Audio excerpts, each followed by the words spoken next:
ప్రాంతాన్ని మా ఊరిని ఏ జిల్లాలో కలుపుతారని రాజకీయ కోరికలు తీర్చుకోవటానికో రాజకీయ నాయకుల కోరికలు నెరవేర్చడానికో పెట్టరు. పరిపాలన సౌలభ్యం అది.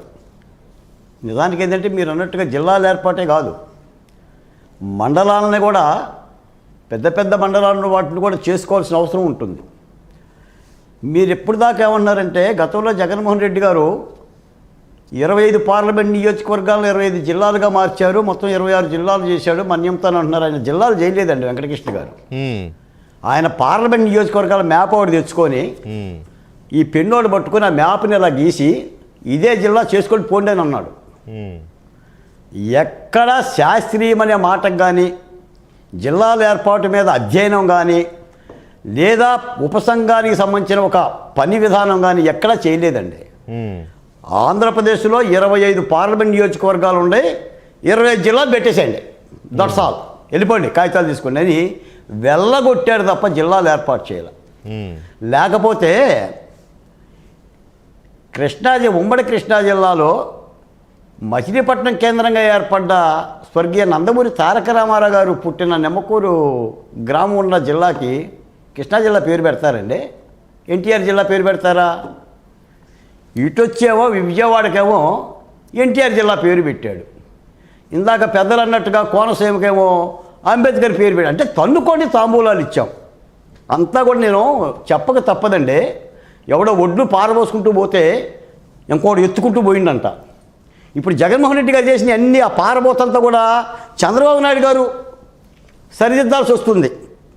తిక్కలోడు తిరణాలపోతే ఎక్కా దగ్గర సరిపోయింది అన్నట్టుగా, పనుడు పందిరెత్తే పిసుకులుచ్చి పడేసినాయి అన్నట్టుగా జగన్మోహన్ రెడ్డి గారు చేసిన దాష్టీకం అదండి. ఎక్కడ జిల్లాలు చేయలే ఆయన. మీరు ఎంత ఒక మాట అన్నారండి మొదట్లో. చంద్రబాబు నాయుడు గారు 2014-19లో జిల్లాలు ఏర్పాటు చేస్తానని కసరత్తు మొదలుపెట్టి ఆగిపోయాడు, చెయ్యలేదు అని అన్నారు. ఎస్, చెయ్యలేదండి. ఎందుకంటే ఆ రోజున రాష్ట్రం విభజించబడింది, రాజధాని లేదు, పోలవరం అలాగనే ఉంది. కాబట్టి ఈ రాజధాని అనేది ఒక పరిపాలన కేంద్రం కావాలని పరిపాలన మీద దృష్టి పెట్టాడు, పోలవరం మీద దృష్టి పెట్టాడు. ఈ కసరత్తు, జిల్లాల కసరత్తు ప్రజలకు సంబంధించిన ఒక శాస్త్రీయమైన ప్రణాళికతో జరగాల్సిన ప్రక్రియ అండి. ఇప్పటికి కూడా నాకు తెలుస్తాను. మీకు మాట చెప్తాను. మా జిల్లా నందిగామ అసెంబ్లీ నియోజకవర్గంలో వీరుపాడు మండలంలో వియన్నవరం, దొడదేవరపాడు అని 2 గ్రామాలు ఉన్నాయి. కట్టలేరు కవతల. అవి మధిర మండలంలో ఉంటాయి. మండలానికేమో కృష్ణా జిల్లా, అవి మండలమేమో మాది, ఉండేదేమో తెలంగాణలో. వాళ్ళకి దారి సౌకర్యం కూడా లేదు. అప్పట్లో దేవినేని వెంకటరమణ మమ్మల్ని మధిరలోనన్నా కలపండి, మీ కృష్ణా జిల్లా నుంచి అన్ని గొడవ చేస్తే ఆ కట్టలేరు మీద అప్పట్లోనే దాదాపు 30 కోట్ల రూపాయలతో కాజువే కట్టాడు. ఇలా చాలా సమస్యలు ఉంటాయి. చారిత్రక నేపథ్యం తీసుకోవాలి, మహానుభావుల పేర్లు తీసుకోవాలి, వాళ్ళ యొక్క పరిపాలన సౌలభ్యం, ఇవన్నీ కసరత్తు అండి. చంద్రబాబు నాయుడు గారు ఈ కసరత్తులు మొత్తం పూర్తి చేసే 3 జిల్లాలు చేసినా 4 జిల్లాలు ఎక్కువ చేసినా కూడా చేస్తాడు. ఎందుకంటే జగన్మోహన్ రెడ్డి గారు చేసిన పరిస్థితి అదండి. ఏదో జిల్లాలు వచ్చేసినాయి. అమరావతిని జిల్లాగా చేస్తే ఏ నియోజకవర్గాలు దాంట్లో కలిపే అవకాశం ఉంది? అసలు చేస్తారా లేదా? ఆ ఎక్సర్సైజ్ జరుగుతుంది వెంకటకృష్ణ గారు. ఇప్పుడు మీకు చంద్రబాబు నాయుడు గారు పేరు కోసం జిల్లాలు చేయరండి. పరిపాలన సౌలభ్యం, ఆయా మండలాలు, జనాభా విస్తీరణ, ఆ నేపథ్యం. మళ్ళీ రేపో మాపో ఒకవేళ నియోజకవర్గాలు పెరిగితే 50 నియోజకవర్గాలు ఆంధ్రప్రదేశ్లో పెరగాలి. తర్వాత 2029లో డీలిమిటేషన్ ఉంది. మా ఎస్సీ ఎస్టీ కాన్స్టిట్యున్సీలు కూడా డీలిమిటేషన్ జరగాలి. 4 దఫాల నియోజకవర్గాల డీలిమిటేషన్ పూర్తయ్యింది. ఇవి చాలా సమస్యలతో కూడుకున్న అంశాలండి. ఎందుకంటే ఇప్పుడు మన డిబేట్లోనే మాట్లాడుతున్నారు కదా. ఇప్పుడు నేను అడిగానండి, దామోదర సంజయ్ గారికి కర్నూలు జిల్లా పేరు పెట్టాలి, గుర్రం జాషువా గారి పేరు మీద కూడా గుర్రం జాషువా గారి తెనాలి జిల్లా అని పేరు పెట్టాలి. మేము అడిగాము ఆ రోజున.